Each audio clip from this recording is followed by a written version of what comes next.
Hello, in our last lecture we have seen about the article 16. Now we are going to see about the article 17, that is abolition of the untouchability. Untouchability म्हणजे काय तर अस्पृश्यता किंवा हात न लावणे.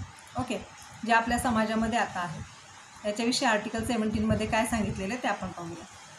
Article 17 abolishes untouchability and forbids, that is restricts, stop its particular in any form. जी अनटचॅबिलिटी आहे ती कुठल्याही फॉर्ममध्ये करायची नाही. ही अनटचॅबिलिटी आहे ती कुठल्याही फॉर्ममध्ये करायची नाही आहे, म्हणजे अस्पृश्यता पाळायची नाही, अस्पृश्यता बाळगायची नाही. Okay, the enforcement of any disability arising out of untouchability is to be an offence. जर अनटचॅबिलिटी तुम्ही केली तर तो गुन्हा ठरणार आहे, punishable by law. It does not stop with a mere declaration.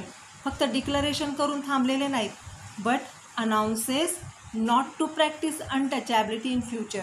फक्त प्रोव्हिजन देऊनच थांबलेले नाही तर आयुष्यभरात म्हणजे पुन्हा कधीच अनटचॅबिलिटी वापरायची नाही किंवा प्रॅक्टिसमध्ये आणायची नाही फ्युचरमध्ये. If someone practices this it will be punishable offence by law. Is offence by law. Untouchability is not defined in constitution और इन एनी ॲक्ट. अनटचॅबिलिटीची डेफिनेशन दिलेली नाही कुठल्याही कायद्याखाली किंवा कॉन्स्टिट्यूशनमध्ये सुद्धा.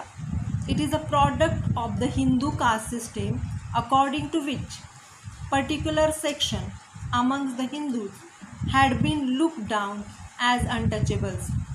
अनटचॅबिलिटीची डेफिनेशन कॉन्स्टिट्यूशनमध्ये नाही, पण अनटचॅबिलिटीची डेफिनेशन कुठे आहे तर हिंदू लॉमध्ये आहे, जिथं काही लोकांना खाली ज्यांना टच नाही करायचं त्यांना लुक डाऊन, त्यांना एकदम नीच दर्जाची ट्रीटमेंट द्यायची, म्हणून अनटचॅबिलिटी ही कन्सेप्ट आलेली आहे.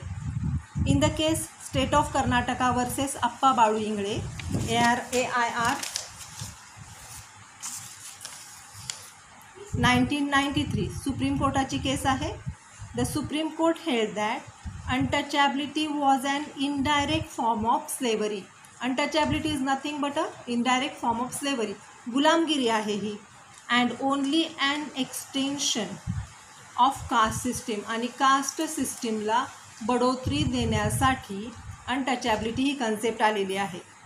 In this case the respondent was convicted by 2 lower courts on the charge of restraining by show of force the complainants from taking water from newly dug up borewell. Complainant जो होता तो newly एक त्यांनी विहीर खणलेली होती, चांगली म्हणजे उच्चभ्रू लोकांनी तिथं जाऊन त्यांनी पाणी आणलं. On the ground that they were untouchables. त्यांना मारहाण केली गेली. त्यांना का मारलं गेलं तर त्यांनी त्या बोरवेलमधून पाणी घेतलेलं होतं म्हणून.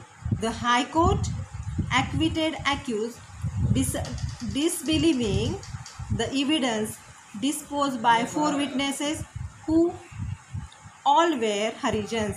त्यांनी सांगितलं की सगळेच जण काय होते, साक्ष देणारे हरिजन होते, त्यामुळे त्यांची साक्ष ग्राह्य धरली जाणार नाही, म्हणून हायकोर्टाने त्यांना काय केलं होतं, सोडून दिलं होतं. But the supreme court convicted the person. ही केस काय आहे तर जे हरिजन होते त्यांनी उच्चभ्रू समजल्या जाणाऱ्या लोकांच्या विहिरीवरून जी न्यू बोरवेल त्यांनी खोदली होती तिथून जाऊन त्यांनी पाणी आणलं, त्याच्यावरून त्यांना मारहाण झाली.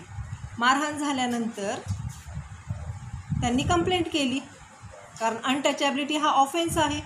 त्यांनी कंप्लेंट केल्यानंतर लोअर कोर्टाने त्या जे ॲक्युज्ड होते त्यांना सोडून दिलं. कशावरून तर त्यांचे जे साक्ष देणारे होते ते 4 जण पण हरिजन होते म्हणून, पण सुप्रीम कोर्टाने मात्र त्यांना पनिशमेंट केली. Okay, then for protection of these peoples parliament enacted the scheduled caste and scheduled tribe prevention of atrocities act 1989. आणि ॲट्रॉसिटी ॲक्टमध्ये सारखे बदल होत राहतात. ॲट्रॉसिटी ॲक्ट हा फार इम्पॉर्टंट ॲक्ट आहे. थँक्यू.